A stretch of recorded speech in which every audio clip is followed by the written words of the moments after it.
Today, I'm fixing this washer.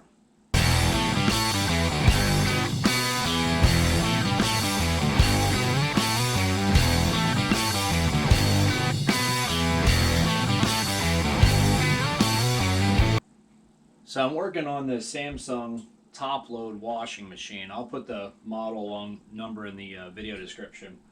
But the problem I'm having is that when you go to wash a load, it gets to the point where it's on the rinse cycle. It'll spin around, gives you an unbalanced code here, and then when you open it up and adjust everything and you know put everything back in and hit start again, it'll immediately spin a little bit, refill with water, do the same thing over and over 2 or 3 times before it lets you finish the wash.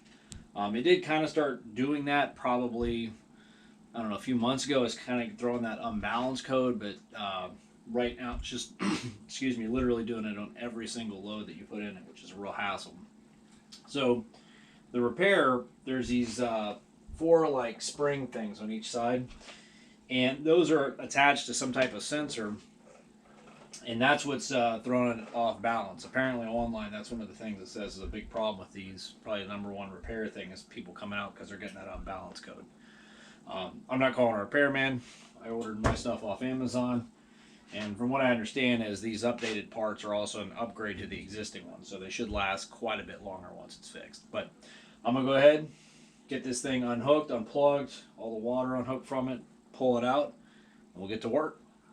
Okay, so I'm going to go ahead and, as I said, I unhooked the power here, shut off the hot water, shutting off the cold water, and then I'm going to get this unhooked from the back and get this pulled out because I'm going to need to access a panel in the back of this washing machine. All right, so there's going to be 4 screws holding that in. There's 2 screws up here at the top. I'm going to go ahead and get those removed. Now, the top plate itself is actually held on by 4. 2 of them are here, easy to access. The other 2, however, are going to be behind the control panel. So we're going to have some wiring, a couple things we're going to need to unhook there, but I'm going to put these over here so that I can keep everything organized and know where everything's at. So, coming back here, and like I said, I'm going to go ahead and remove the screws on this access panel. Now, there are 5 screws on this, 3 at the top there. There's 2 more kind of at the bottom part there holding it on. Those ones are sticking out a little bit. But once those are removed, you're going to be able to remove this access panel pretty easily. Mine did have a little wire that hooked into some sort of adapter or some sort of attachment. I just unhooked that because I don't have anything hooked into that, and I need to remove it to get this panel off. But go ahead and pop that off like that. All right, so as I said, I'm also removing this back panel here too because there's going to be a couple wires I need to unhook. I also need to unhook a bracket that's holding in a hose because once I am done unscrewing the top of this thing, I'm going to need to move it around a little bit to get to those springs. And I don't want any wires getting pulled out or any hoses getting torn or anything like that. So see, here's those 2. I'm just going to go ahead and unclip those real quick.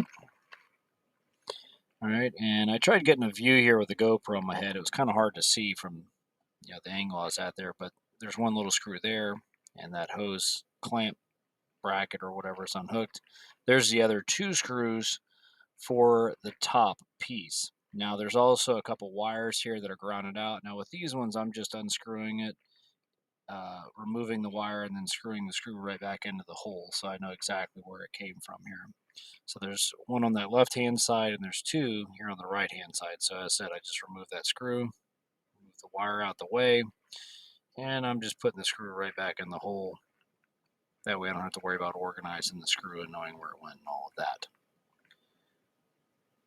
Okay, so now with this loose, as I said, I'm able to slide it around, and it's kind of hard to see on this very first spring I'm doing. Again, I had the GoPro on my head, so it's really hard for me to tell what angles I was getting and all of that good stuff. But you will be able to see this a lot better when I am working on the other 3. Now, this one was interesting too because there's like a water hose. As you can see, it kind of wrapped around there. That was just kind of wound around the spring, but got the spring removed. I'm kind of inspecting it here on my end, but that's the part you're replacing there. The new part, it's a much, much thicker spring, and there's like a some sort of band that's around the base of the spring as well. I'm guessing that helps it keep tension in the long run. And with the old ones, I just simply put those in the box that I got the new ones in for disposal. So there's these little pink caps on these. You can kind of see it there on the left-hand side where it nests into. Again, you'll be able to see it better when I'm working on the other ones, but I get this wound back around. There's like another cap thing at the bottom on top of the spring. Literally this part, you just are sliding right into that, pushing up. You're pushing it up past the top hole there, and it's literally just popping right into place. You'll see it a little bit better, I think, on this one. So there's the old one being removed. Okay, got my new one. I'm just kind of checking it out, moving that cap back to place at the top, locking it in. So again, I'm sliding that down and then back up, and then just pushing some tension up there. And my apologies again for this GoPro. You'll see it better on the next one I do, but it just pops right into place, and that's it. Thumbs up. Good job, me. All right, so in this one, you obviously can't see the bottom because it's way down way down in there, but I'm just doing the same thing, going from the top.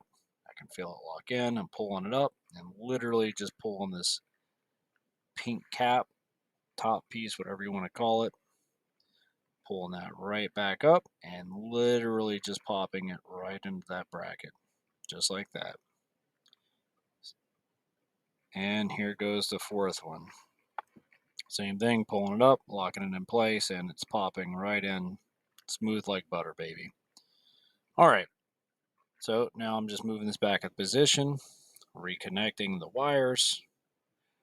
I'm going to go ahead and put these ground wires back in place, undo that screw, pop it back in.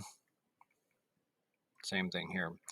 Now, this repair itself, this is obviously a time-lapse video, but overall, I mean, it took me maybe all of 25 minutes to do everything from unhooking everything, unboxing everything, moving it out the way. Pretty straightforward stuff. There's that bracket going back in.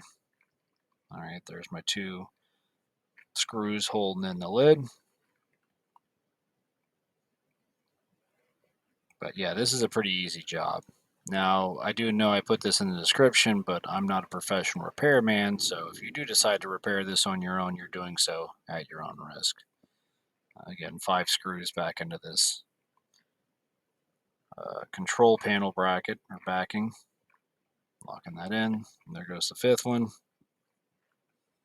Boom. Just like that, we're done with that. And this very easily slides back into place. 4 screws there. And I don't know if I mentioned, but these were all just using Phillips head. I don't think I changed the bit once. It was just a standard size Phillips head. That's what all these were using. Okay. And now we're back to the front. Got those 2 locked in. And we're good as gold. Get this pushed back into place here. Kind of checking to make sure everything's centered.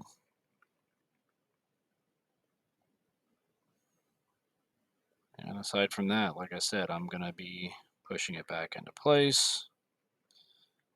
Going to be reconnecting my water and plugging everything back in.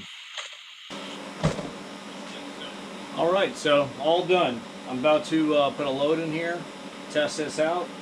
Should work fine, but yeah, this is the washer suspension rod. Like I said, apparently it's a pretty common complaint that these things just stop functioning properly and cause that unbalance situation, but unbalanced code to pop up on it. But I do know that the new ones definitely were thicker. They had like a band around them. They seemed a lot more durable. And when I read about them, those are supposed to be like a one-time done. You fix it, and that should never be an issue again. But I know that's kind of a change up from my normal content, but I had to do this job, and I was like, why not? We'll throw it out there. But if you've experienced the same thing from your Samsung, feel free to comment below, give me a like, and see you out there.